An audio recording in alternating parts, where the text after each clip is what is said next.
Good evening, good afternoon, good morning, wherever you are. I've just coming to you from slightly different surroundings today. I thought I would take my kind of isolation a wee step further. Um, it is good to catch up, just let you know a little bit of what's been going on around and about Ferryhill over the last week. I should say thank you to all of those of you who've been in touch. Just a wee word of encouragement, a wee thought just to say that you've been engaging with what we've been doing online. And we've had folks from the States, folks from Australia getting in touch, of course, from all around Scotland, the UK, and it's great to make that contact and get to know who is watching. We've been doing some fun things, so thanks to all of those of you that participated in our virtual choir experiment over the last few weeks. And we had Thine Be the Glory on Sunday for Easter Sunday, which was a lot of fun to pull together. There will be some more things coming up using the virtual choir over the next weeks. We'll take a little break for this week, as an awful lot of work goes into pulling it together. I need to do a few other things in the next week or two.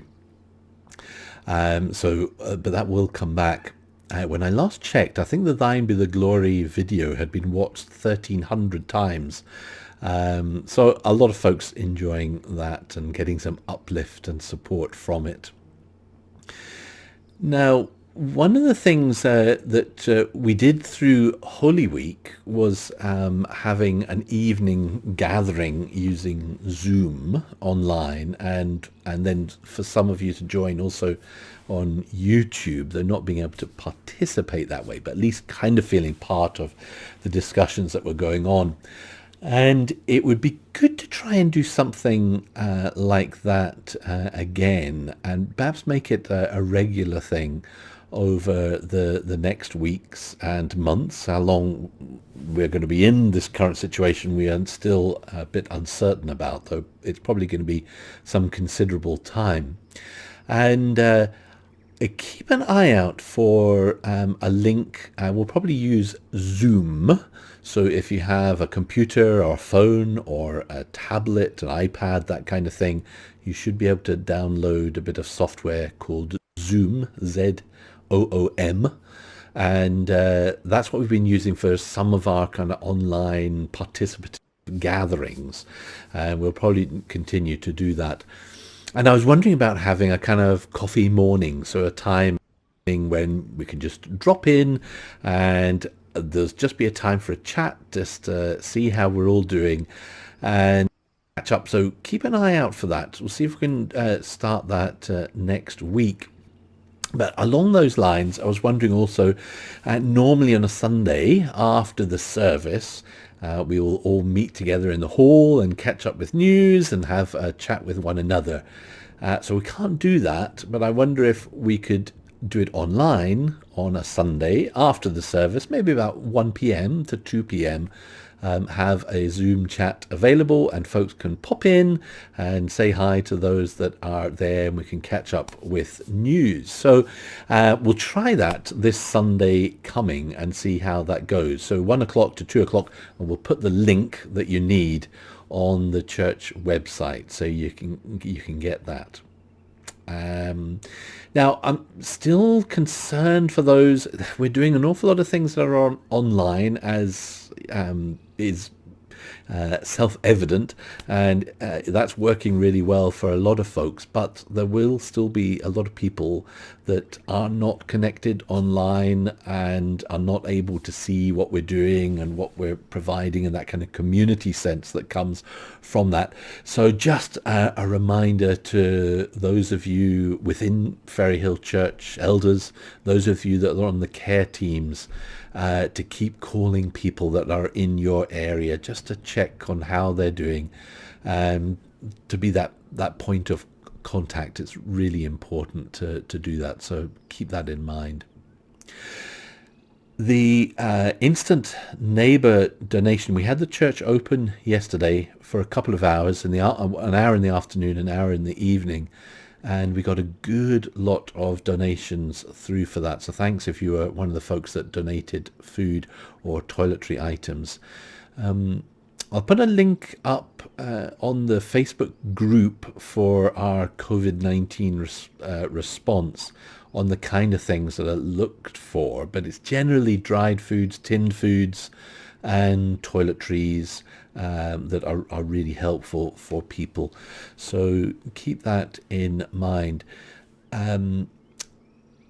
If you are someone who shouldn't be going out yourself, that you need to stay inside the house, but you have a donation that you would like to make to the food bank, then get in touch with us. You can just get in touch with the church office and we'll get somebody to come around and pick up the items that you'd like to donate. So there's still an opportunity to do that even if you aren't able to get up to the church. So call the church office if that is something you'd like to do. 01224 213 093 for that. And the food that was delivered or donated this week has been picked up by Instant Neighbour, who are very thankful for it. A lot of the food banks, they're all in the same boat, the ones across the whole country, and in need of support because the need for food parcels has gone up over the last weeks. Now, I'm also looking at doing something to put some resources online for families. Now, you might have noticed that during Holy Week, we were doing a bit of an experiment in partnership with the Spill Beans team and Fishy Music, who write a lot of the songs that children know from schools all across Scotland and further afield. And we were putting some resources up each day of Holy Week that were specifically for families or family friendly. And just in discussion about doing something like that weekly that would kind of tie into the Sunday service and having those resources available, maybe with some craft activities, with a song that has actions that would be coming from Fishy Music. So watch this space, trying to keep that in mind, but try and do that in a way that we can make it available for across lots of churches. On the COVID-19, our community response that we are part of with other neighbouring churches, we've had a great response, as I've reported to you before. We're over 120 volunteers now involved, and we're getting requests that are coming in from individuals, but also through the Grampian Hub that had been set up to kind of coordinate a lot of this. So our response team of volunteers is registered with them. And just as those are coming through, Julie is in the church office is passing them on to folks. So if you're on that list of volunteers, you may get a call in the future about that. And for those of you that already have had and have been able to respond to those, thanks very much indeed. And I'm sure that was much appreciated by those who were in need. Now, if you hear of anyone that where there's a specific need, please do put them in touch. It's the church office number that is being forwarded to Julie, and she'll be picking up the phone Monday to Friday, 10 a.m. to 1 p.m. But you can always leave a message at other times or email just to the office at ferryhillparishchurch.org email address, and we'll make sure that something happens there. Just keeping your ear to the ground and being aware of one another is really important at the moment. Now, I had put a note up on Facebook today, just as a reminder, and this may be something to pass on if you know of somebody who's got a child who is unwell, or poorly, that the Children's Hospital in Aberdeen is still open and it is still receiving people, whatever the issues may be. So there's really an appeal out not to hold back. I know at the moment there's a kind of tendency for a lot of folks, because we're getting the message to to save the NHS, to protect the NHS, that if there are other issues, then maybe not to get in touch. But that shouldn't be the case. If you are concerned about a child's ill health, or they're not feeling well, they've gone suddenly downhill in their health, then get in touch with the hospital, get in touch with the doctor, to get that checked out. They are still open and ready and receiving people where there is a health requirement. So do keep that in mind. Right. I think that's probably enough for an update for tonight. I'm going to end with, there's a free book, an e-book that is out by he's a minister and in England, and a prolific writer of liturgy and prayers, called Nick Fawcett. And he's put a book out which is full of prayers that are written specifically for the time we're in, and it is called For Such a Time as This. If you go and search for that, you'll be able to find it, and you can download it freely.